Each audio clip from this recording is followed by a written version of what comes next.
We are the Association for Child and Adolescent Mental Health, or ACAM for short. Hello, welcome to the podcast series for the Association for Child and Adolescent Mental Health, or ACAM for short. I'm Umar Tasib, Professor of Psychology. My research focuses on special educational needs and mental health in childhood and adolescence. All listeners to this, and indeed any of ACAM's podcasts, are eligible for a free CPD certificate. Do please visit acamlearn.org for details of this, together with information on how you can access hundreds of hours of free talks, lectures, interviews, all of which you can also get free CPD certificates for. The web address is acamlearn.org. That's acamhlearn.org. Today I'll be speaking to Professor Pete Etchells, Professor of Psychology and Science Communication at Bath Spa University in England. Professor Etchells is the author of the book Unlocked: The Real Science of Screen Time and How to Spend It Better. This will be the focus of today's podcast. Pete, thank you so much for joining me. No, thank you for having me. Do you want to start by just telling us a bit about who you are and what you do? As you say, I'm a professor of psychology and science communication. I guess I'm a bit of a non-traditional professor in many ways, in that I think if you look at most professors' CVs, there's bazillions of pounds worth of grants and papers and things like that.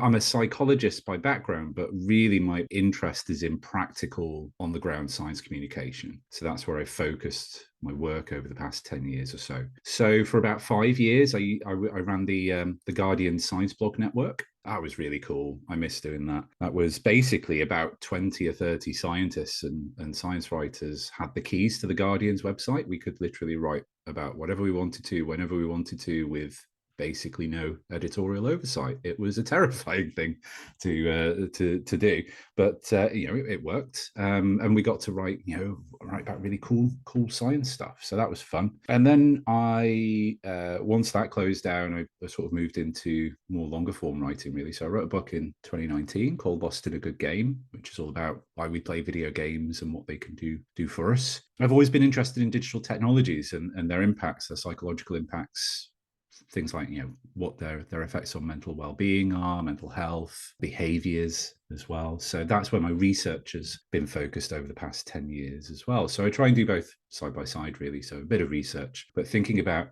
how do we talk with people about really complicated topics in science, in psychology in particular, things that people care about, but the science is really not unidirectional. It's not saying, very much the case that this thing is true. How do you navigate those very difficult conversations in such a way that people can take something useful from it and apply that to their daily lives? Excellent. And you've already touched upon this a bit. And why is there a need for this book now? It's a great question. There's been growing concerns around screen time for well over 10 years. But increasingly so since just before the pandemic. So this is something that I've always taken an interest in, both from a research perspective, but also in terms of talking about it and talking with people about it in the mainstream media. And what I've noticed is that there's always been murmurings around screen time as a broad concept feeling a little bit unwholesome and a little bit unnatural and not great for us. And then about 6 or 7 years ago, those concerns really exploded. And there was this real concern. So I often go back to an article that was published in The Atlantic magazine. I think it was 2017. And the reason that I go back to that so often is because it was one of the most widely shared science opinion pieces across the entire internet that year. Like it's hard to overstate how impactful that article was. That was talking about how smartphones have destroyed a generation. And this really gels with how we feel about screens and social media and smartphones, that they're not good for us and they're really not good for kids. And then we had this weird blip, which was the pandemic, where everybody was forced onto screens to connect with each other. So I wrote an opinion piece just at the start of the pandemic for the New York Times, which was basically like, don't freak out about quarantine screen time. My quiet hope was that because we're sort of being forced to engage with this, you can't, for work or for connecting with family members, you're going to have to use WhatsApp or FaceTime or something like that. We're going to have to come face to face with this. That maybe what that would generate is more nuanced understandings of how we use screens and what their impacts are. And that might lead to a more rational, more sensible discussion and debate about how do we regulate these technologies and how do we make them work for us. And then 2024 happened and that didn't come about, right? So what's happened over the past, 9 months, year or so, is that there has been a real explosion in concerns, particularly focused at children and young people, around their use of smartphones and social media in particular, but it also bleeds out into video games and anything digital tech. Really, we've got these panicked worries now that things are really bad and they've got really bad really quickly, and we need to do something about it now, and we need to fix it now. And what we're reaching for in that panic state is very heavy-handed regulations around the nature of things like bans. It's funny because over the past 10 years or so, these issues, these worries have been bubbling under the surface. And for whatever reason this year, and I'm not sure what the particular reason is, that they've just kind of exploded. I think I'm guilty of this, and I imagine lots of people are in the general population are guilty of this, and also researchers. So I think we should start by just thinking about some of the terms that you will be using and we will be using in this conversation. So in your book, I think you make a distinction and you explain that screen time is one term, social media is another term, digital technology, and there's lots of different terms that are used to probably describe social media. I think is probably what people are getting at, but actually there's lots of different words that people use. What are the terms that we're going to use in this conversation, and what is the distinction between them? Probably all of them, and probably interchangeably. So I'm a massive hypocrite, right? So I talk about this in the book about how screen time is essentially a meaningless concept because it means so many different things. And I spend quite a long time making this argument, and then I finish it off by saying, but I'm going to use screen time anyway to mean all these things. That's part of the problem, right? Because we need a shorthand way of talking about all of these sorts of digital technologies. And one of the major issues I think we have with having sensible conversations about the positive or the negative, the intricate impacts of digital tech is that we don't really have a good language, a good set of terms to talk about these things. I've often wondered, since Unlocked was published, actually, that maybe it was published about a year too late or 6 months too late, because the focus in that book is very much on screen time. I don't think people care that much about screen time as a concept anymore. When you have somebody like me come along and say, we're going to measure like an hour of screen time, well, that's meaningless because 1 hour for me is different for 1 hour for you. An hour on Instagram is different to an hour playing Minecraft and yada, yada, yada. Everybody goes, well, yeah, obviously. Yeah, we all know that, right? That's a complete straw man argument to make.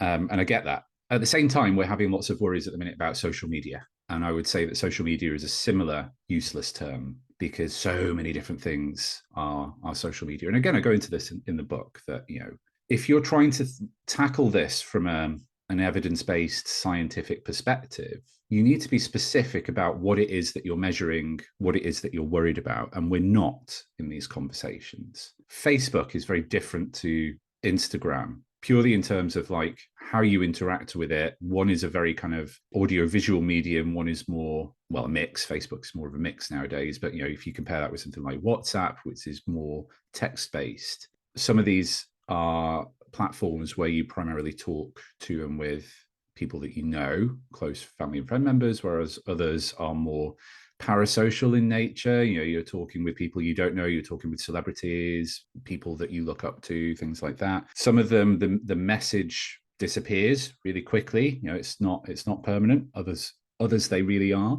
And you think about all the different ways in which you can kind of curate those sorts of feeds. Some of them, Twitter, Instagram, we're very much concerned about the way that information is algorithmically presented to us. Something like Blue Sky is much more individualistic in that there isn't an algorithm managing what you're shown. It's up to you to decide what you see. All of those different factors and different ways in which we might conceptualize a social media platform, you would imagine have very different impacts on people in terms of their psychology. But we're not having that conversation. We're saying social media is bad or social media has this effect. And I have some really great conversations with parents about this. And my deep sense is that, people get all of this sort of stuff, but they're just really worried, primarily by a lot of stuff that you see in the news. And, the fair criticism there is, so what? Why are we having this very nerdy, boring conversation about how we define something? Why do we care? Yeah, that's it's the classic like academic ivory tower. This is very wonderful and interesting that you're saying that we need to be defining these things more properly, but I don't care. And my response to that is that you just need to look at what happened in Australia. There's been rushed legislation pushed through in Australia to ban all under 16-year-olds from social media. And there was a news story that it kind of got lost in the noise a little bit, where you actually look at what the legislation says, and it doesn't really define what social media is. So the next thing that happened was that you had companies like Snapchat, actual social media companies like Snapchat, coming out and saying, we're not social media because by these definitions, we're a messaging service. Therefore, we would be exempt from these rules. Snapchat's one of the things that people are worried about, right? And we're talking about putting in legislation where it doesn't apply to that particular platform. And I'm sorry, but that is why having these very boring, niche, nerdy conversations about what you mean and what you're worried about in terms of impact are really important. Because if you don't take care and pay attention to the details, you end up banning the wrong thing or focusing on the wrong thing or missing the things that you're actually caring about. And it's part of the reason why we have such a mixed evidence base. All of this work started using screen time as a concept generally, right? Because it makes sense. Doesn't tell you anything useful, doesn't mean anything. Like it's a complete red herring measure. But we're still stuck on it. And, I see papers every week coming out that is just the same study over and over again. It's a bunch of researchers asking lots and lots of people, how much time have you spent on TikTok? What's your well-being like? And doing a correlation as though that is useful. And we're at the point now where that sort of research is just pointless now.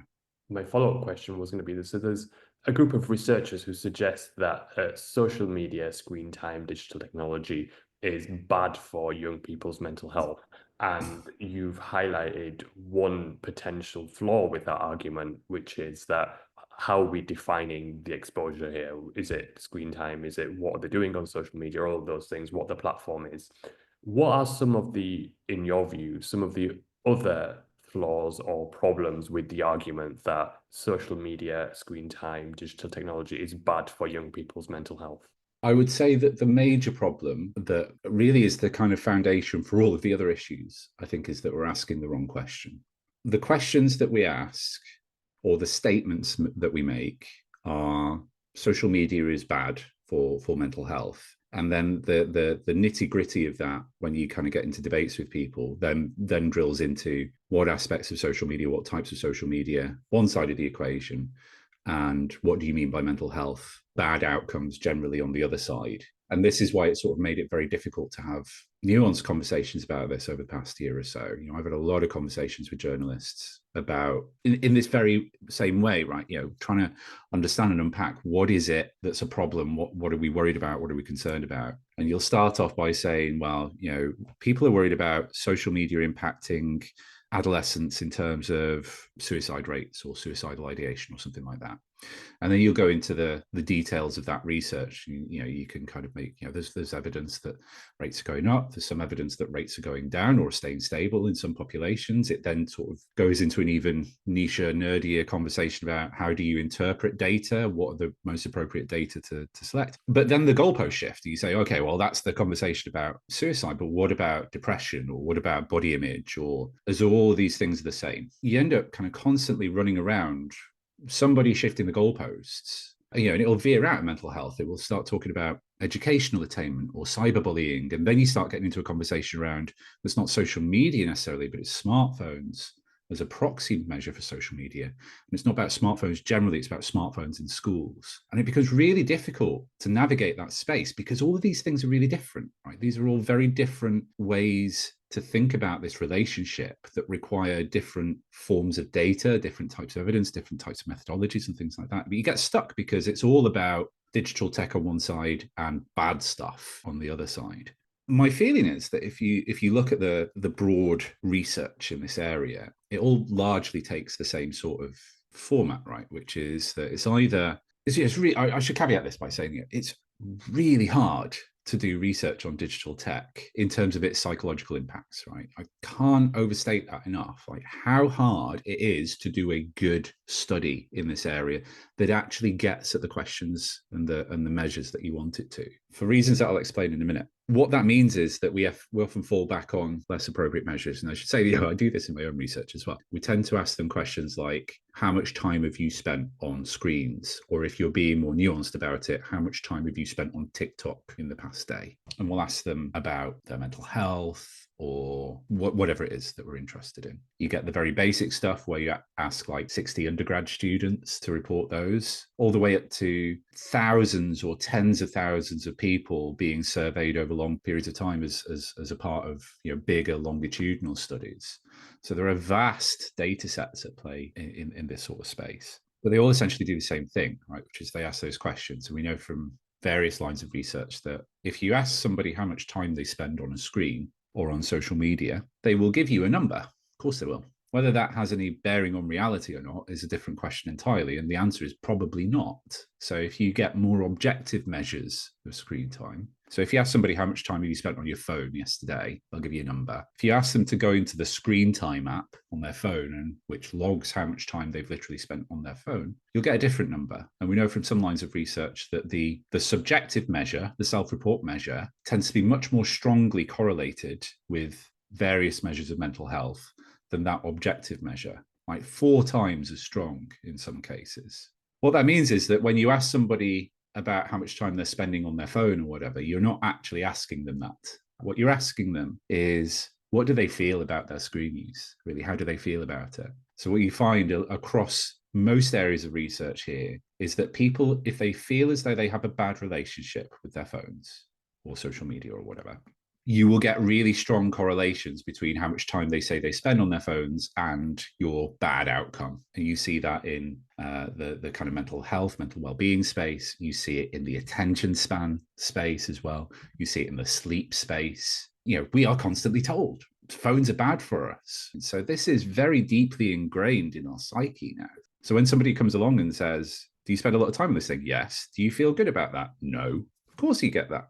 So 95% of the research literature is based on research that sort of takes that approach. And I realize this has been a very long, rambly answer to your question, which has not answered it yet, which is, the main problem here is that we're asking the wrong questions, right? So that's what happens if you get stuck in that frame of, is social media or is digital technology X or Y good or bad for you? Because the answer will always be a little bit yes and a little bit no. Right? I don't think anybody in this space is saying, actually, digital tech is fine for us. We don't need to worry about this. It's not a problem. I don't think anybody is saying that because it's silly. It's like, of course it will have an impact on us. But that's not a useful answer, right? The answer is, yeah, it has some positives and it has some negatives, but, depends. What we need to be asking more in the research space and in our day-to-day lives, in these conversations we have every day, is why? Why is it that some people really thrive online and really thrive on social media, and other people who might seemingly be in similar situations really struggle? How do we identify what those vulnerabilities are, what those at-risk profiles are? And what we can then do, if we did that properly, is go, well, this is how you develop platforms that give people those positive experiences. They don't impact on those, but they provide buffers. They support people with vulnerabilities. They support everybody's psychological vulnerabilities in the space rather than playing into them. And I think if we could have those sorts of conversations, those more nuanced conversations, and get that more nuanced understanding. I have this conversation a lot, and people who don't necessarily agree with this line of thinking go, oh, you're just an apologist for big tech. You're letting big tech off the hook here by saying we need to do more research, we need to do more individually. I actually think it's the opposite, because I think big tech is being let off the hook at the minute because we're having these very silly conversations, right? Saying things like smartphones are rewiring kids' brains is such a demonstrably false thing to say from a research perspective, that as a tech company, you can go, well, this is silly because I can point to this research evidence that shows that this is a silly thing to say. I'm not interested in this conversation anymore. We're out. I'm going to disengage. And that doesn't help anybody. Whereas if you can go, actually, nobody's saying that. What we're saying is that in these situations, these sorts of mechanisms, these sorts of factors that are obvious and they're evidenced and demonstrable in a social media platform are not good for people. They're particularly not good for people in this situation. You need to do more about fixing that. That's a much harder thing to ignore, because we're not saying also social media is bad, because it's not. We all get positives out of social media. Thank you. And I think what I got from your book was it's not that the research says, and you're supporting that social media is or isn't bad for you. It's that we just don't have the evidence base to come to a conclusion about this because of lots of the things that you've described so far around measurement issues, around the kinds of research questions that people are asking. And one of the things that you touch upon in your book is the inferences that then people make from the evidence that's out there. And there's some conversation around causation and correlation. Do you just want to touch on that a bit?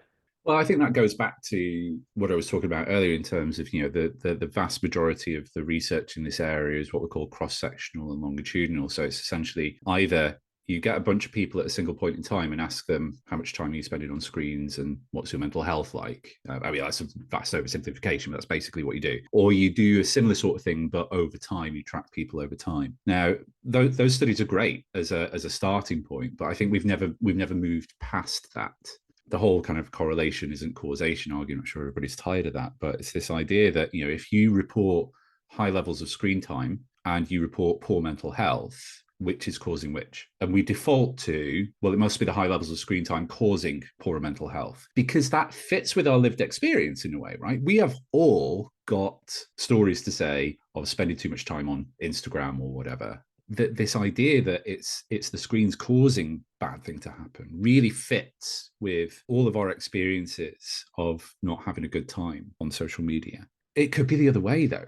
And there is evidence to support this, right? That actually it's more of like a reciprocal relationship. There's a paper that if you're feeling low, you're more likely to go online and almost like seek out negative content that then makes you feel worse. And you get stuck in that cycle. So the argument that I make in the book is that trying to frame this as is X causing Y or is Y causing X is again, it's the wrong way of thinking about it, because it's a little bit of both. It's thinking about this in terms of digital tech or whatever you want the definition to be, social media. It's very individual for different people. Has the power, the potential to amplify in some cases or dampen in other cases our mood, depending on all sorts of factors. If you think of mental health is a super complicated thing. It's never the case that there's one massive overriding global factor that will singularly and uniquely impact everybody's mental health in the same way. That's just not how mental health works.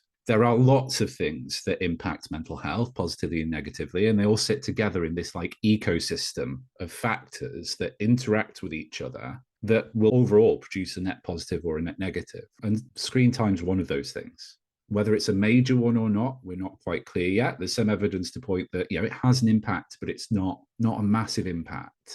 And again, this is one of the worries that I have, that the focus is so much on screens that we miss some of the more obvious stuff, particularly around kind of like adolescent mental health and things like that. We know that there are really strong, consistent factors that lead to poorer mental health in adolescence, right? Things like early childhood trauma, adverse childhood experiences. Things like that have a huge impact. We don't really seem to be having a conversation about how do we support and mitigate those sorts of factors, because it's easy to focus on the screens. It's easy to go, well, you see everybody like on their phones. It's a really salient thing that you see all the time. That must be the thing. Let's focus on that. Yeah, it does have an impact. It's very nuanced and complicated what sort of impact it has. If you take that away, it's not clear to me that you fix the problems that you want to fix. This is a very interesting point, because I hadn't really thought of it like that. But when you say it, it does make sense that by focusing on social media so much, it might even detract attention from the things that we know are having a negative impact on young people's mental health, because you're focusing on something that may or may not have a negative impact. And if it does, we don't know the extent of it. One of the things that I want to pick up on is earlier you talked about vulnerabilities. And one thing that I was thinking when I was reading the book was, could it just be that young people who are vulnerable in the offline space, so in the world outside of screens, are also vulnerable in the online space? And actually, if there is a negative impact, it's not the social media or the screen time. It's just those kids are vulnerable, and whether they are vulnerable offline or online, it's just where they are vulnerable. But there's a similar profile or similar type or similar vulnerability of child who's going to be vulnerable in multiple different spaces. Yeah, we know that the specific types of vulnerabilities that children express go a long way to predicting what sorts of online risks they encounter. There's some great work by people like Ayman El-Assam at Kingston University on this. The example that I use in the book from Ayman's work is if you look at children with caring responsibilities as an example group, these are children who spend a lot of their day at home because they've got caring responsibilities. So they're not in a kind of typical educational environment.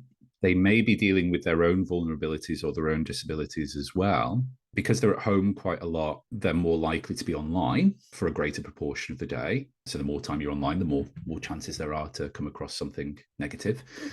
Because they're in that sort of situation, there are maybe fewer chances for them to get the sort of educational scaffolding around how to stay safe online, plus maybe a relative lack of curation and scaffolding that comes from parents or their guardians because of that kind of relationship that they've got. And you put all of those things together, and what you find is that kids who've got those sorts of caring responsibilities are more at risk of cyber scams and identity fraud and identity theft and things like that. And you can kind of see what the pathway to that is. It lends itself to this idea that our offline lives mirror our online lives in quite important ways, sometimes in ways that we don't necessarily notice. And to me, that suggests quite strongly that you can extrapolate out to everybody in a sense and go, when we feel, regardless of, what our background is in terms of physical or mental health vulnerabilities, when we feel as though we've not had a good time on our phone or on social media or whatever, are there echoes of something that's happened that day or that's going on in the background in our lives that maybe kind of precipitate that? You see this in other realms as well, right? So you take cyberbullying, for instance. Cyberbullying is awful. It's really insidious. It happens in places that should be safe spaces for kids. It happens at home. It happens anywhere, right? That's the point of it, because you can be targeted anywhere where you've got your phone. But we also know that there's a lot of overlap between online and offline bullying. So 90% of kids who report that they are bullied online also report that they're bullied offline as well. 90% of kids who report being bullies say that they bully offline as well as online. There's a huge overlap there. It makes sense, right, in terms of like the social relationships that develop leading up to bullying occurring. They don't happen in isolation. They are intricate and they're interacting. So, it makes sense to me that you get that massive sort of overlap. And that's why I go back to this idea of, thinking about why is it that some people come across these negative experiences and aren't able to weather them online and other people aren't. And that's part of it. If you look, there's a sort of growing line of research around this idea of the digital divide. There are massive inequalities across the board everywhere, right? But in terms of digital accessibility and digital education, you see big disparities. Even in terms of basic work, looking at this in terms of socioeconomic status, right? So we know that household income is a predictor of mental health. We also know that household income is a predictor of how accessible digital tech is as well. And we know that the experiences that you can have with digital tech can impact mental health. Even there's quite an intricate web you can weave, a diagram you can draw, connecting all of those things with feedback connections and things like that. But we know from some studies that kids from lower socioeconomic status backgrounds have less access. It's something like in the US, kids from lower SES backgrounds have like 70% of them have access to a phone or a laptop in the home. It's upwards of 90% for higher income household kids. Despite that, kids from lower income households are more likely to spend more time online. So about an hour and a half more per day using digital tech, but about 50% less time using digital tech for homework. So you see these kind of disconnects between access, ability to use, type of use, amount of use, all of those sorts of things that are really important factors to consider in all of this, because what's happening underneath that is that this is research by Candice Odgers, who's amazing in this space in the US, that basically this is argument that people in higher resource homes have the time, the space, the resources to curate their kids' experiences online, whether that's in terms of education, around online safety, providing the space to talk, providing a support network. Kids from lower resource income homes, for various reasons, they just don't have the access to. That lack of resourcing and scaffolding both means that you're increased likelihood of coming across something negative or potentially harmful or problematic online, just because you come across something like that online doesn't mean you are going to be harmed by it, but you are also, you need other things. You need support networks in place to weather those sorts of events, and those are less available as well. So it's all of these things together that lead to, ultimately, do you get a harmful outcome or not? And again, like even in this conversation, we've just moved into, we're talking about harm. We're talking about this entirely in terms of negatives. What we've got relatively little research evidence for in this space, but we know that it's there. If you talk to kids, if you talk to them about what they use their tech for and what they get out of it, they have really important insights in this space. They know that there are horrors out there and they are worried about them. They are worried about the relationships that they're developing with their technology. They're worried about those being unhealthy, but they also see the benefits that they get from these forms of tech as well. But it's also a way for them to be creative as well. A lot of kids express their creativity through social media and through kind of the sorts of things that they post on there and the artwork and things like that. Digital technology is not going away. So, they need to learn how to navigate this effectively, better than we did, basically. Social media, iPhones, Android phones, whatever, they didn't come with a manual on how to use them in a healthy way. We just tried to figure it out as we went along. And I don't think we did a particularly good job of that. I don't think we're equipping younger generations with that sort of manual in the same way. We're saying you shouldn't use this stuff because it's too bad. And I totally get where that comes from. It's way more complicated than that. When you talk to them about what they use their tech for, there's so much interesting stuff there and so much good that comes out of it as well. Yeah, I think that's really important there, because I think one of the things I was going to ask you, and you've answered this already, is the value in talking to young people via qualitative research around their experiences of using social media and the positives and the negatives that they get from that and what they feel about that. Because I think a lot of the research that I've read in your book and other books and research papers is quite quantitative and looking at the relationships between X and Y whilst controlling for Z or whatever it might be. But actually, if we talk to people and young people and ask them of their experiences, it might get to the point of us asking the right questions, because this is what you touched upon earlier on, as in like we intuitively and automatically go to what are the negatives of this and then measure those things. But actually, if we speak to young people, we might get to a point where we realize there are lots of positives with this potentially, and then we investigate those positives. Because like even in the quantitative space, I'm not that familiar with the topic, but I imagine there probably isn't as much on the positive associations of social media use, digital tech, what you do online with positive aspects of psychological functioning as there is the negative. And that might be driven by the fact that we intuitively go to what's wrong with this. I just want to move on, just to wrap up. If we think about your take-home message, what is your take-home message for our listeners, but also if there are people who are policymakers, practitioners, even parents? I tend to default here to saying first and foremost, don't panic. And I know that we're in a space at the minute where it feels like we're at a tipping point and everybody is worried. We need to do something right here, right now.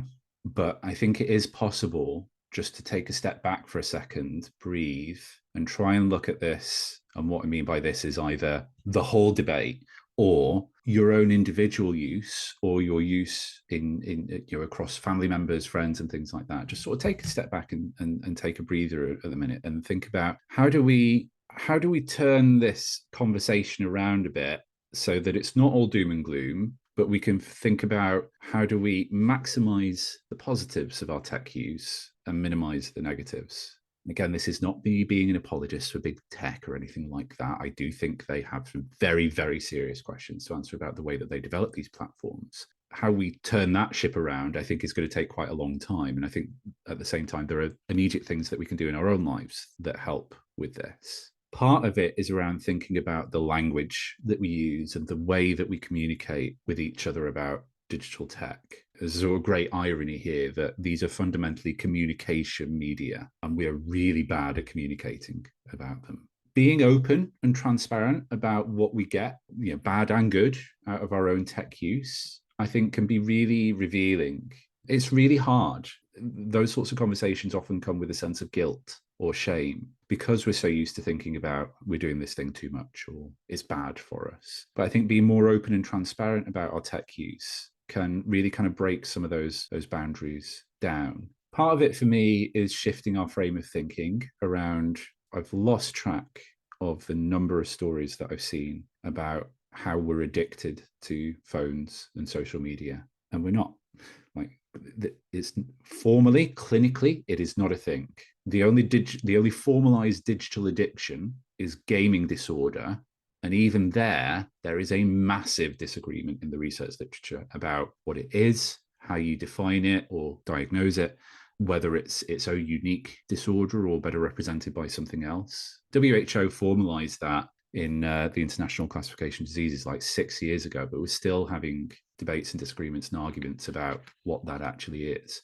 On the WHO's own website, they link to a 2020 systematic review of like 160 studies on this, 35 different ways of measuring gaming disorder. Not one, 35.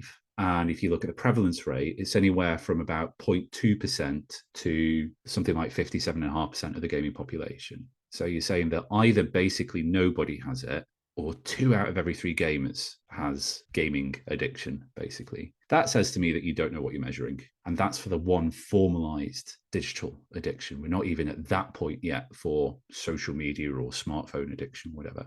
But everybody talks about being addicted to their tech, and not only being addicted to it, but that it's addictive by design. And the social media companies really don't help themselves in this space because they also talk about it in these ways. You know, I think there's some sort of story that got leaked out of TikTok a while ago that made the news because it was saying that TikTok, say that it only takes like 36 minutes to get addicted to the platform. And that's a horrifying thing to say, right? How terrifying is that? But that's because of the framing that we're using. It's not because these things are actually necessarily addictive. And I appreciate that's a really hard sell for people. I appreciate that probably at this point in the podcast, there are a lot of people going, I don't like this guy anymore. Like, this is just ridiculous.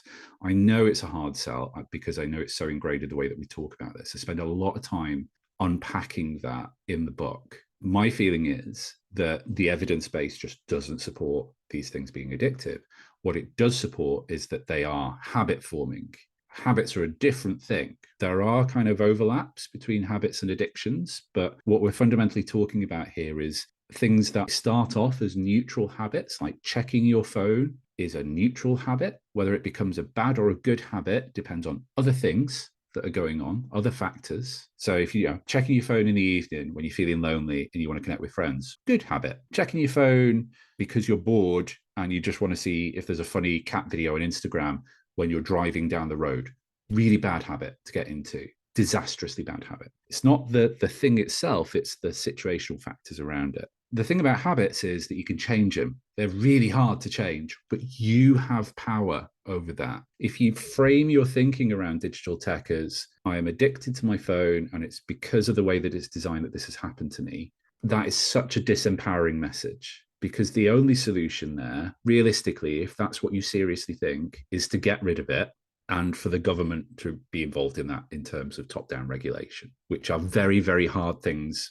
to do successfully. And we know from the digital detox literature that they don't work. Just abstinence doesn't work, not in the long term anyway.